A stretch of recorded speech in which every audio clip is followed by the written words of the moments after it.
Olá, pessoal. Nessa aula, nós vamos ver a regência verbal, tá? Vamos entender o que é regência.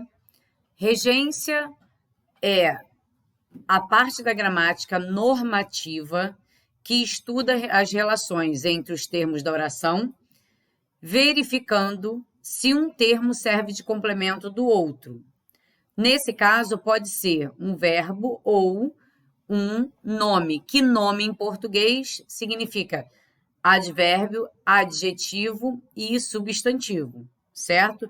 Então, qualquer um desses três, dessas três classes gramaticais que necessita de algum complemento, esse complemento tem que se ligar através de uma regência, ok? Ou através o verbo ligando a qualquer outro complemento através de regência. O termo que exige complemento é chamado de regente, enquanto o complemento é chamado de regido. Quando o termo regente é um verbo, dizemos tratar-se de regência verbal. Se o termo regente for um nome, substantivo, adjetivo ou advérbio, dizemos tratar-se de regência nominal. O que vai importar hoje para a gente é a regência verbal. A regência verbal estuda a relação que se estabelece entre o verbo e os termos que os complementam, tá? Objeto, objetos, sendo direto ou objeto indireto, ou caracterizam adjunto, tá? Adjunto adverbiais, ele é algum elemento deste verbo, que complementa este verbo.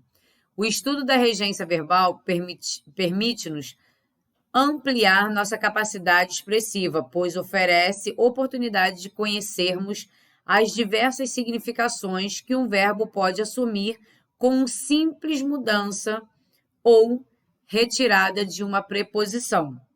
A gente vai ver mais para frente que existem verbos que têm dupla regência, como assistir, assistir o filme, assistir ao filme, qual seria o certo, como é o coloquial que a gente fala e é o que a gramática normativa prevê, tá?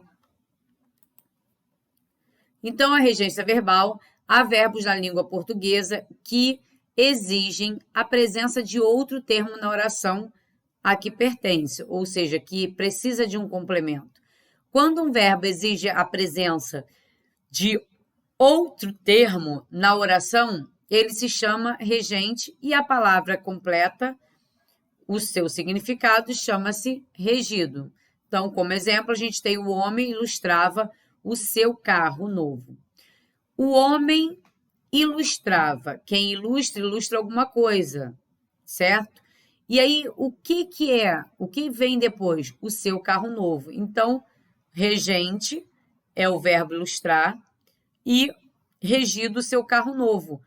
Porque simplesmente, se eu colocasse a frase o homem ilustra, fica faltando, né, algo, alguma informação para você entender o contexto geral, certo? É a mesma coisa que eu digo, olha, pessoal, eu gosto. Tá, gosta de quê?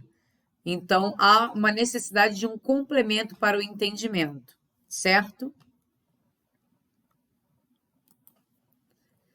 E aí a gente tem alguns verbos que vão mostrar essa regência, essa necessidade, que é o chegar e ir.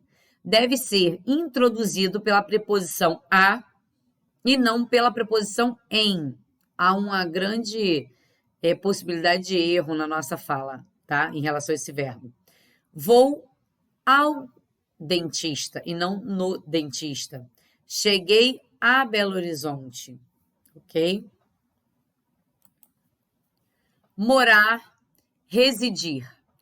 Normalmente vem introduzido pela preposição em. Ele mora em São Paulo. Maria reside em Santa Catarina. E não na Santa Catarina, né? Namorar. O namorar, nós usamos Maria namora com Antônio, né? Só que o verbo namorar, ele não necessita de nenhuma preposição. Então, Joana namora Antônio e não namora com Antônio.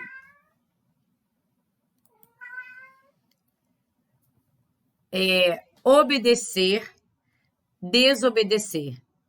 Exigem a preposição a. Exemplo, as crianças obedecem aos pais. O aluno obedeceu ao professor. Simpatizar e antipatizar. Exigem a preposição com. Exemplo, simpatizo com Lúcia. Antipatizo com meu professor de história. Certo? Simpatizo-me com Lúcia, simpatizo-me com meu professor de história.